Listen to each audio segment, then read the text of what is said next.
dance, hustle, dance, hustle. It's a movie.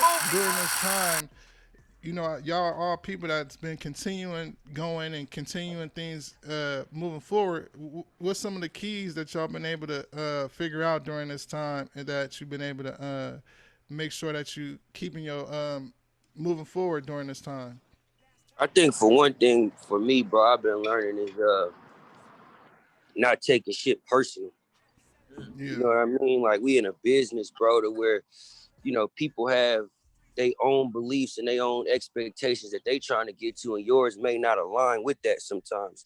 So you can't take it personal. You just got to move on. It's not like somebody disrespected you or, put their hands on you or nothing like that. yeah, They just probably said something you didn't like or said no.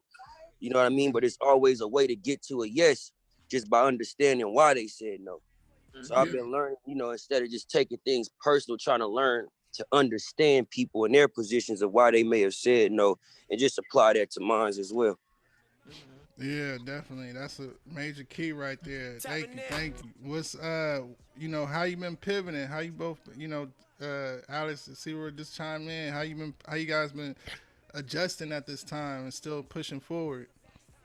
I think the biggest thing is just keep moving forward. It's real easy to get stuck in the, bullshit that's going on. But for me, just keep doing anything. Like, even if it's small, just keep going. You know what I mean? Because I think it's real easy to get caught up in everything that's going on politically or socially or the pandemic and everything like that. And I think if you let that get too much to your head, you know what I mean? I think that it can stall you.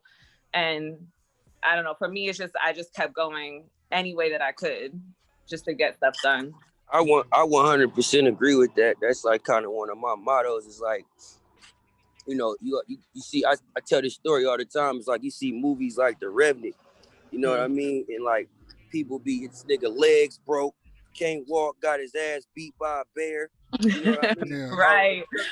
All of a sudden his chain come out and the sun shining and the helicopter just see him come down there and save him.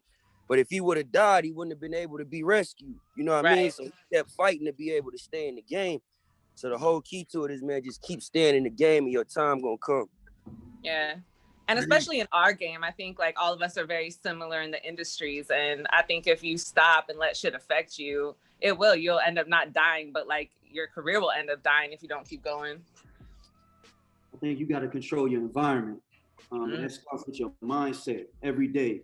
You got to focus on being successful and, tap into a higher power, what I mean, in terms of that guidance. And I think, when you're tuned into the right frequency, you know how to pivot. Because the thing about making it in entertainment, making it in LA is you got to have more than one thing going on. You never know what's going to pop off for you. And it may not be that main thing that pops off, but it may be that fourth thing or that fifth thing that pops off that keeps a roof over your head or whatever. So always, being ready to pivot, allows you to, the pandemic shut down. So cool, nightlife shut down for a minute. I can't do events, but it doesn't mean that all my marketing skill set can't be applied to another medium. Right. As clubs close, I transition to, providing mansions and providing, elite services for people that still want to live a certain way, but just can't get out of LA right now. You know what I mean? And so always keeping your head on the swivel and just seeing the floor allows you to make a play at all times. Hey, definitely, man. I appreciate that. That's y'all preaching right. Big game right there, brother. Big game. Yeah. Low bass, fat ass bitch, tap in. Tap, tap, tap in.